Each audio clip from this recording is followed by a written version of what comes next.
we don't really want 700 channels, so we delete some of them. Yeah, I delete channels from 0 to 10 and from 300 to whatever, some big number. So I've got only 289 channels over here. Just one delete job can trigger a lot of range. Yeah, just one job. Yeah, the thing is that the chops, they process data on a per sample and per channel way. So actually, if it does something, it applies to whole channel and to each sample. So it does not have a range limitation. I mean, it can be anything from minus infinity to plus infinity or something like that. So you don't need to. Yep, you can change that range if you want. So, but I'll show you in a minute. So we've got this approximately 300 channels. Yeah, and we want to process it somehow to get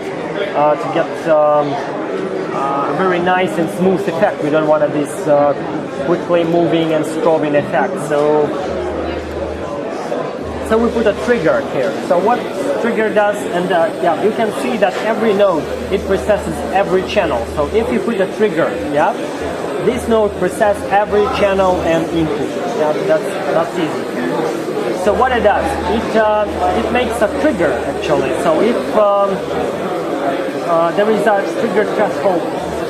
What is threshold? So if values moves across this value, so it was somewhere below 0.00003 and it goes above. So at this moment of movement across this boundary, the trigger works. So it goes from 0 to 1. Yeah, so you can change the behavior, but the idea is that it goes from 0 to some value.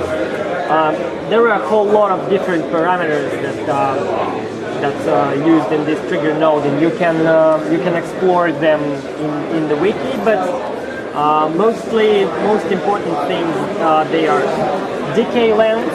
So if you wanted them move back very slowly, the decay process can be controlled. Yeah. So if you put 0 here, they are like again we have this strobing effect. So it goes up, down, up, down. And if we put some value, we've got some nice movement. Yeah, we could also, I don't know, leave it here. Yeah, very much. You can use this decay parameter, or you could use, I don't know, whatever. For example, lag. So it's the same wave probably, but it lags both ways. So it goes up and down, up and down. So this way you can control the behavior of each sample, yeah, of each channel. So then again shuffle. So what we did here, we split samples into channels. What we do right now, we sequence all channels. So it goes the other way around. So every channel becomes a sample. So if visually it goes like what was horizontal becomes vertical, yeah, in a way. So and you've got already one channel, and all data is in that channel and as we use trigger, and trigger works from 0 to 1, it's a uniform value. So yeah, we have the whole channel working from 0 to 1, so we don't have these intermediate values like, or we cannot go above the 1 and we cannot go below 0. So it's it's very predictable from 0 to 1. Then we can work with this data later. So what else can we do with these chops is stretching. Okay, you've got this pretty nice chop. Yeah, 290 samples. But you've got only 3 objects to animate, or only 5 objects to animate. So what what if you don't need so many samples over here? So too many.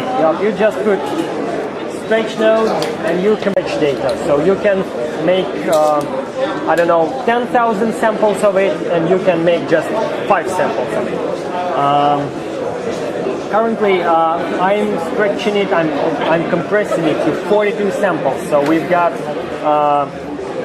300 and approximately 50. Yep. So you can see that it looks a bit different. Why? Because it's not easily compressed. The system should decide what to do if you have some different values. What value to choose in between different options. You can, and actually you have very little choices. No interpolation, linear interpolation, cubic interpolation, and things like that. So if you put cubic interpolation, you can see it works different now. So if you put no interpolation, it's another way to work with. So we stretch it to 42 samples, and or we compress it. I'm not sure about that.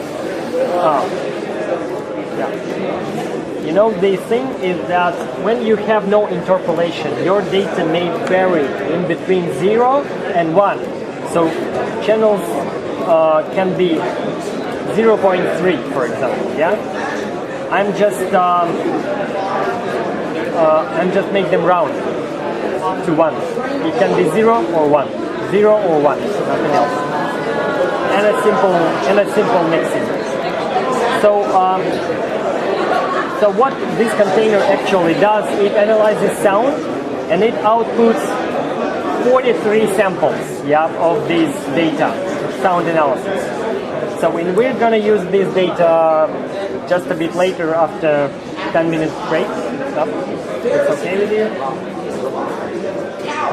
So in 10 minutes we're gonna see what's gonna happen next.